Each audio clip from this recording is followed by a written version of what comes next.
One of the more notorious ones always is the quartering. His real name is Jeremy, and Jeremy has a really bad track record. He's just been shown over and over again to be lying, to put out these pro Hitler tweets, just to say these awful reactionary things to get a rise out of people. But sometimes, occasionally, he actually has a good point, and a rock solid point, really. And again, being the quartering, he screws it up. So we're going to be with him about 85% of the way, which for the quartering is a pretty extraordinary percentage because most of what he's saying is pretty good, but then of course he messes it up here and there by including his own problematic reactionary ideology. Apparently there's this big statue now that's been unveiled recently, and for the most part it's gotten a negative reaction. And of course we can say, well, it's these evil racist imperialist people who don't recognize it's a new age, it's a new era, we have to open up our minds, blah blah blah. But I actually think he's correct. This statue, whatever it is horrendous, and we're going to see him give a very furious takedown of this alleged work of art. In the coming weeks, Oracle will also begin to live up to its name with the launch of an interactive component, allowing viewers to consult the sculpture about their future after activating a QR code. The sculpture will be voiced by, quote, various celebrities, according to the artist, although he's declined to name the names. It's a fortune teller.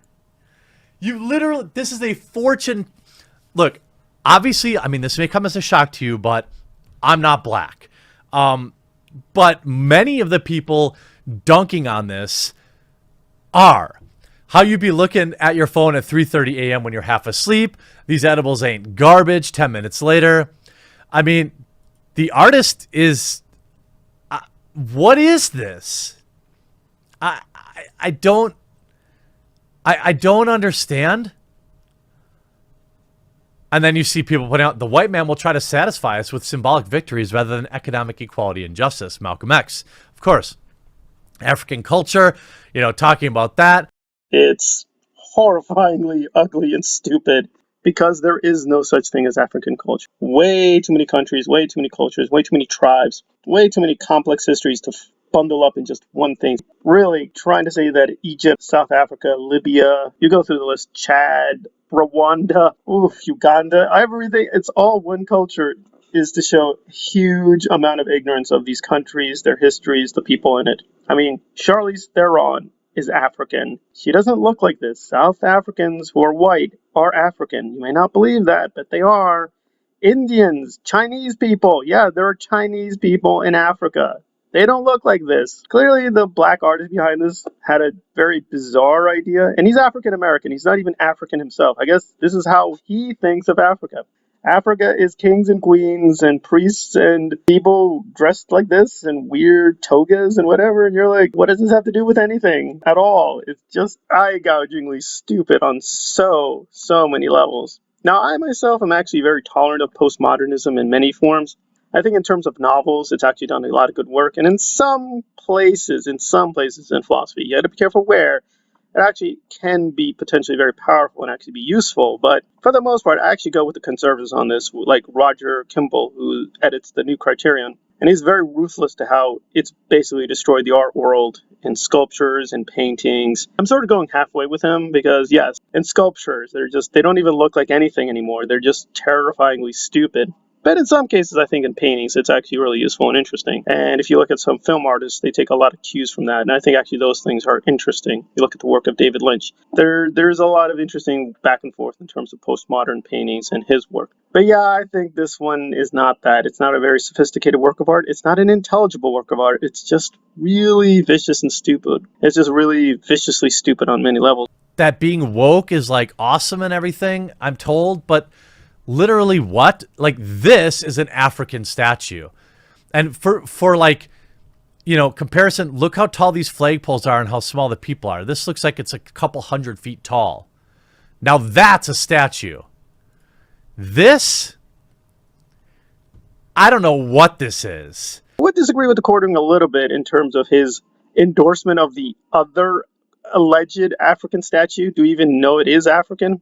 Because, I get it. The quartering is kind of like a neo-fascist. He may be a nice neo-fascist, but I've caught him too many times just being, I don't know, guys. Why do people say all these bad things about Hitler? I don't know. I don't think he was that bad guy. Call me crazy. And then he gets into that weird black slang thing like, yo, let me talk black. Let me try to be super comedic about this. It's like, listen, I know black people who do talk slang. I know a lot of black people who don't. They talk perfect formal English. They don't care about slang language. They don't care about hip hop. I am, though, going to add one twist, which, comedically, it's interesting he didn't even pick up on, which is the voices that they may use for the statue. I could just imagine all these white women who are probably going to be the voice of the African statue, whether Kate Beckinsale or Taylor Swift. Yeah, beautiful, intelligent women, but I'm like, what does this have to do with African culture? What does this have to do with Africa or African history? I mean, Taylor Swift is many things. She's beautiful, she's talented, but what parts of Africa does she really know? What parts of African culture are featured really in her albums? I don't know. I guess I have to go back to her early country roots. Maybe there were these veiled African references. I don't know. So it'll be interesting to see who eventually ends up as the voices of Africa. And I can only imagine the number of celebrities who are going to be part of this monstrosity. So most of the time, I disagree with the quartering, but I think he's solid here. Yeah, this is pretty ugly and stupid. It's not Picasso. It's not something, we need to expand our mind and embrace the new African. No, it's just nuts. It's just garbage that Americans who know nothing about history are not going to take the time and effort to really understand Africa or African history. And I admit, I do know a lot about Africa, but I wouldn't call myself an expert yet. But I'm working on it. And yeah, you're going to have to specify better what you mean by Africa. It just seems to be this weird generic term in your head, and you're creating these weird mythologies and these bizarro images to go along with it. And we're supposed to all clap like idiots. Like, well, it's a black man. He's an artist. He made us a black artist thing, and it's beautiful. It's disgusting. It's garbage. If it's publicly subsidized, I want my money back. If it's privately subsidized, it's still a waste of money, and they're idiots for funding this thing. A lot better black artists could be funded. A lot better artists could be funded than this bit of nonsense. But that's my opinion on it. Maybe this is more to your taste. I question it if it is. But yeah, mostly disagree with the quartering. But this one, I think 85%, yeah, we're with him. This is really stupid, ugly, disgusting. I don't want to see it again, and I hope they tear it down.